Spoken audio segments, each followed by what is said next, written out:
I just say I would be a very bad businessman, almost All right.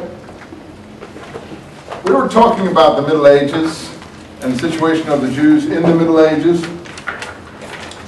And I told you about a lot of this, I think Rudowski covers quite well.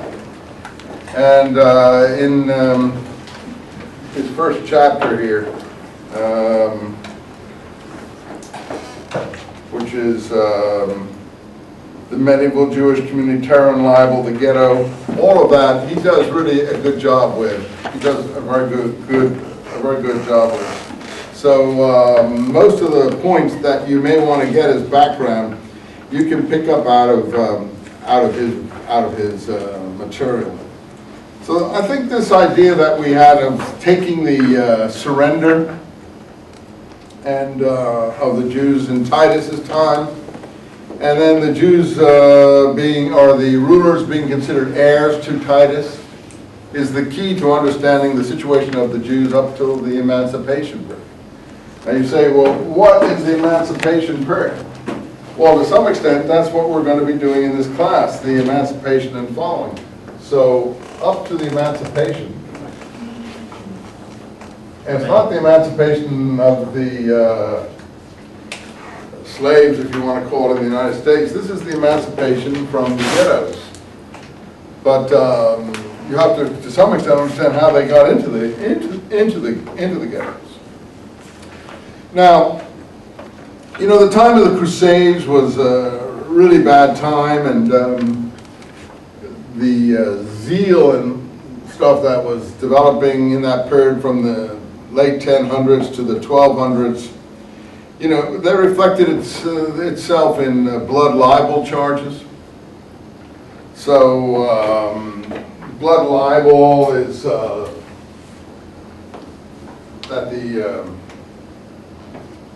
Jews were not only responsible for killing Christ, but they were trying to torture Christ further by what they call desecration of the host. When the ideology developed that Christ's body was actually in the host, it was called transubstantiation. It was called. And I'm not a great expert on the history of the Middle Ages. Substantiation of the host. The host being the wafer that is given to people to consume in the Mass.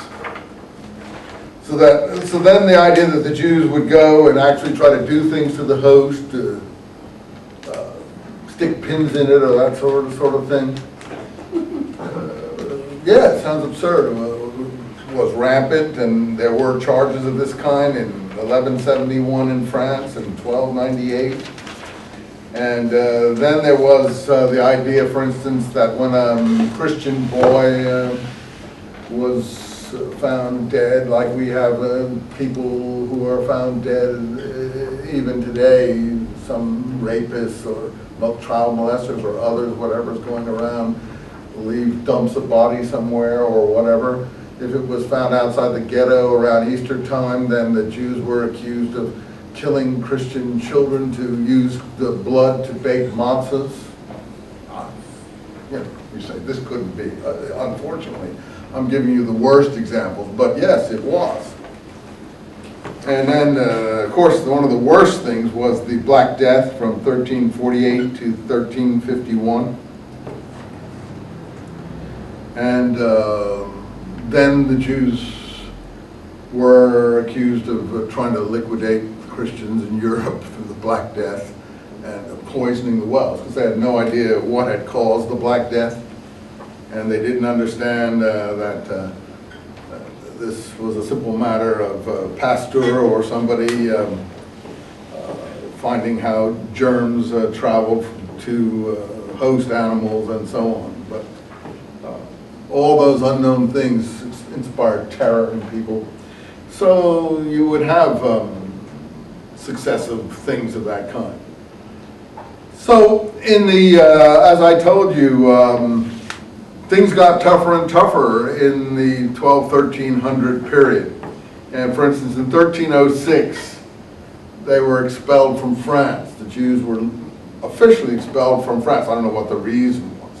But then they would be invited back for financial reasons. Different monarchs would feel they were useful in the manner that I told you before. But 1394 was the last expulsion from France. And England, the same thing kept on happening.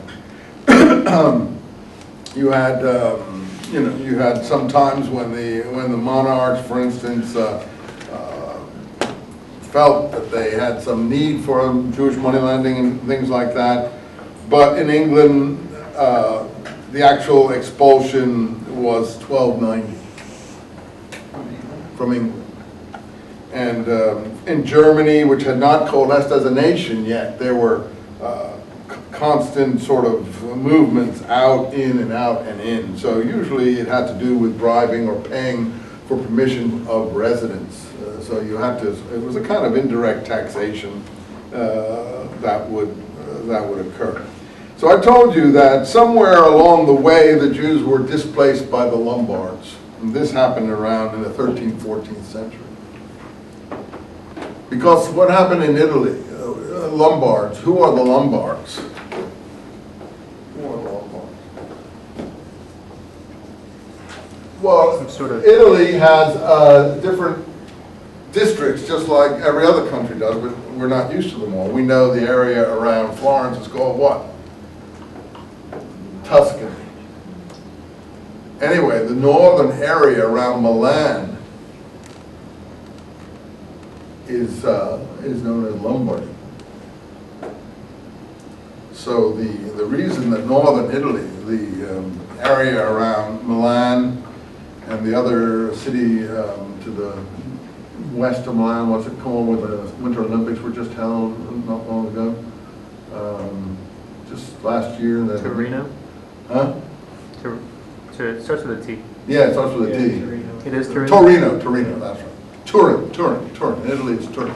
All that axis from Turin, Torino, to Milano, Milan is Lombardy.